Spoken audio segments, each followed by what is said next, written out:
Yo, what's up mga kakalabots? Pupunta tayo ngayon sa pinakamagaling na tattoo artist dito sa Qatar. Tsaka sa Cebu. Number 1 siya lagi dito. Papatato tayo syempre. Kita kits!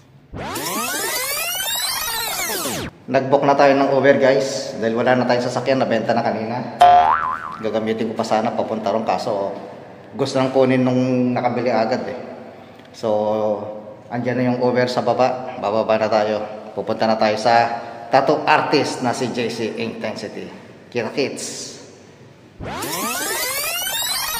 Hello guys, andito na nga tayo sa ating Uber. Ay, kabayan! Sabi ko na sa'yo!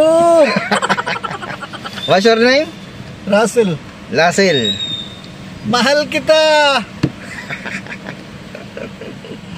So, kita-kits tayo sa ating tattoo session. Bye-bye. Salamat!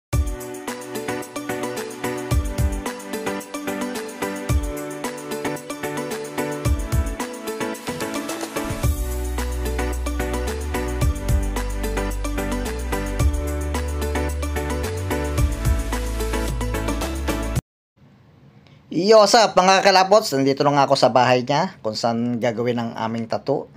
So, after ko ipakita sa kanya yung aking nagustuhang itatato, pinrint na niya. Yan. Tapos, yan, minamarkahan na. After niya ikat, tinitignan niya kung ano yung fit sa aking braso, kung ano yung babagay, syempre. Yan. Parang lalagyan yata ako ng lotion. Ayan, nilalagyan ako lotion. Mamasahihin yata ako, sabi ko, tattoo Charot lang. Para makinis. Makinis naman yung balat ko na, di ba?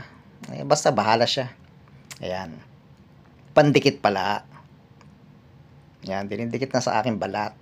Ayan, ganyan pala, maganda na, di ba? Matagal ko tong, hinahanap kung anong design ng gusto kong ipatato. Nung nakita ko siya, hindi na ako nagpatumpik-tumpik pa, nagpatato na agad ako. Nakursunadahan din naman niya, maganda daw. Ayan, Cross with Bible verse. Halika na.